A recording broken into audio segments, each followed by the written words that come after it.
Patricia had set up space for her to use as a medical room. She had her own desk, a couple of chairs for the employees to use while they were with her, and an assortment of equipment for her to use: a scale, an electronic blood pressure machine, a laptop, and a supply cabinet for her to stock the basics like Band-Aids, gauze, tongue depressors, and the like. "How are you feeling?" she asked, going for casual. With every other Montgomery employee she'd met with this week, she'd been a completely pleasant professional. One glance at Christian, however, and she felt like a giddy schoolgirl. Damn the man and his incredibly good looks. And let's not forget that kiss.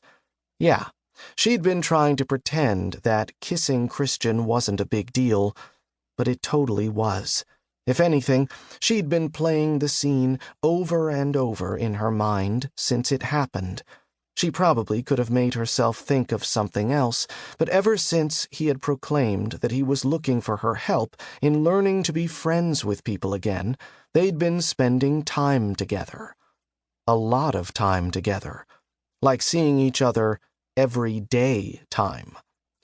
"You know," he said, interrupting her thoughts, "I'm feeling pretty good. I was glad to go to work on Monday, and making it a short day wasn't nearly as painful as I thought it would be." Sophie had encouraged him to work only a half day that day and was surprised that he'd listened. He sat and made himself comfortable, slouching a little in the chair and loosening his shirt cuffs. Yesterday was a little bit longer of a day, but, as I mentioned, I was more than ready to leave at 4. She nodded, because they had talked about that while they'd jogged on the beach. Yes, she'd skipped her evening surf in exchange for jogging. Hopefully, today she'd get the courage to tell him she wasn't enjoying jogging the way she enjoyed surfing. "But how are you feeling about this meeting today?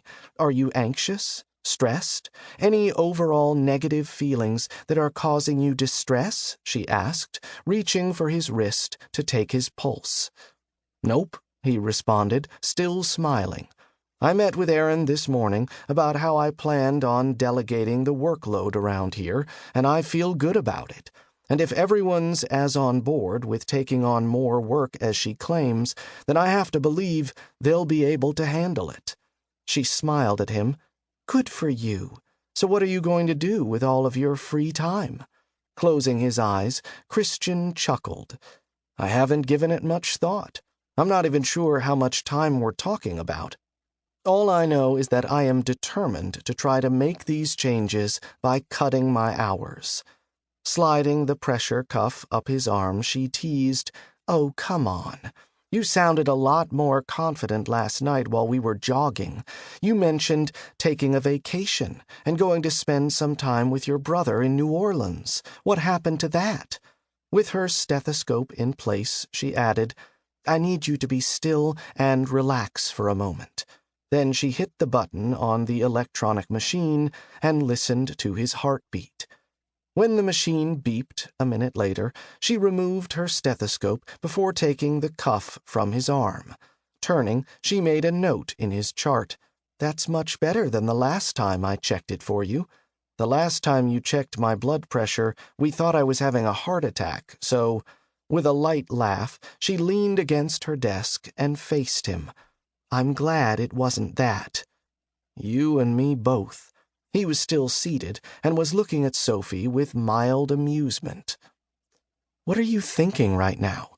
It was a question she was asking him more and more. Usually, she was making sure he wasn't thinking about work, something she knew stressed him out. But right now, she was honestly curious about what was on his mind. "Have you ever been to New Orleans?" he asked, his gaze steady on hers. "Me? No. Up until I moved here, I'd never been anywhere but Kansas." Shrugging, she crossed her arms over her middle. Never traveling wasn't something that had ever bothered her before, but for some reason, admitting it to Christian now had her feeling a little self-conscious. "I've only been there once myself," he said conversationally.